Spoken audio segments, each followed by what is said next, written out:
हमारे व्यस्त जीवन में ईश्वर की आवाज़, सर्वम दुखम दुखम, सभी ओर दुख ही दुख है। और जब तक व्यक्ति को अपनी बीमारी का पता ना चले, यही कहकर भटकता है कि उससे बहुत दुख है।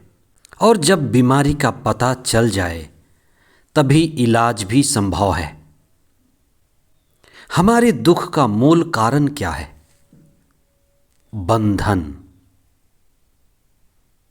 और बंधन से मुक्ति ही आज़ादी है। हम इस पर आज विशेष चिंतन करें। सामान्य काल का चौथा सप्ताह 1 फरवरी 2024 बृहस्पतिवार। पहला पाठ राजाओं का पहला ग्रंथ अध्याय 2 पद संख्याएं 1 से 4 तथा 10 और 12। मार्कुस का सुसमाचार अध्याय 6 पद संख्याएं 7 से 13 तक। एक सवाल बार बार पूछा जाता है कि इंसान इतना दुखी क्यों है? इंसान के दुखी होने का कारण क्या है? सारी सृष्टि में मनुष्य इतना बुद्धिमान और समझदार कहा जाता है। मनुष्य को सृष्टि का ताज कहा जाता है। लेकिन जितना मनुष्य दुखी है, निराश है, हताश है और बेचैन है, उतना और कोई दूसरा जीव मालूम नहीं पड़ता है। आज हम इस विषय पर चिंतन करें कि धर्मशास्त्र में मनुष्य के दुख के निवारण और मनुष्य के मुक्ति की क्या योजना है। धर्मशास्त्र यह बताती है कि दुख मनुष्य के चुनाव का परिणाम है, ईश्वर द्वारा नहीं। लेकिन मनुष्य स्वयं दुख चुनता है, दुख की ओर उसका झुकाव है। मनुष्य स्वभावतः गलत चुनता है, झूठ की ओर बढ़ता है, असत्य का साथी बनता है और बुराई की ओर झुका रहता है। अगर उसको छोड़ दिया जाए, उसे अपनी हालत में छोड़ दिया जाए, तो वह बुराई की ओर ज़्यादा झुकाव रखता है। यही बुराई की ओर झुकाव मनुष्य को तृष्णा, कामना और वासना से जोड़ता है। संत पौलुस ने तिमोथी के पहले पत्र अध्याय 2 पद संख्या 3 में एक बड़ी महत्वपूर्ण बात कही है। ईश्वर चाहता है कि सभी मनुष्य मुक्ति प्राप्त करें। ये महत्वपूर्ण बात है।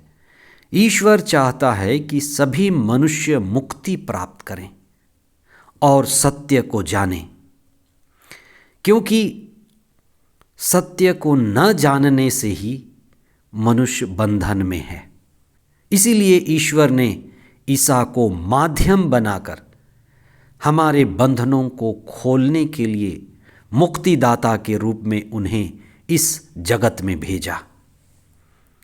इसलिए वास्तव में ईश्वर हमारी मुक्ति के लिए सतत प्रयासरत है।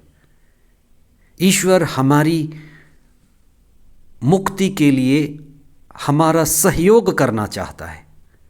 और जब हम अपनी मुक्ति के प्यासे हैं, मुक्ति के लिए कदम उठाते हैं, तो ईश्वर हमारी मदद करते हैं। ईसा ने अपने शिष्यों को इसी उद्देश्य से 2-2 करके लोगों के बीच गांव-गांव भेजा कि जो लोग बीमारी के बंधन में हैं, अज्ञानता के बंधन में हैं, पाप व बुराई के बंधन में हैं, अपदूतों के बंधन में हैं, वे आज़ाद हो जाए। शिष्य सहयोगी बनकर गए। शिष्यों ने लोगों के बीच जाकर मुक्ति का संदेश दिया कि किस तरह से आज़ादी संभव है। प्रार्थना के द्वारा, ध्यान के द्वारा और सत्य की खोज के द्वारा किस तरह से मुक्ति मिल सकती है। हमें होश चाहिए, हमें ज्ञान चाहिए, हमें मुक्ति के लिए उत्साह चाहिए। शिष्यों ने लोगों के साथ वही किया। ईसा ने कहा कि जब मुक्ति के कार्य में जा रहे हो, सेवा कार्य में जा रहे हो, तो सोने चांदी संपत्ति की जरूरत नहीं। तुम सिर्फ सेवा, प्रेम और मुक्ति पर ध्यान दो। हम सबके अंदर मुक्ति की व्याकुलता है, पर हम उसे दबाना चाहते हैं और कई सांसारिक धन संपत्ति, जगत के आकर्षण और मोह माया में हमारा ध्यान भटकता है।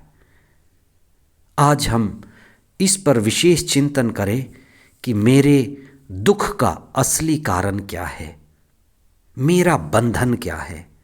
मुझे व्यक्तिगत तौर पर लगातार सतत ये प्रयत्न करना है कि मैं मुक्त हो जाऊं, क्योंकि चेतना चाहती है कि मैं मुक्त हो जाऊं। आत्मा हमारे अंदर प्यासी है कि हम मुक्त हो जाए, लेकिन शरीर चाहता है, अहंकार चाहता है कि ये शरीर चलता रहे, इसे खाना मिलता रहे। यही तो आकर्षण है।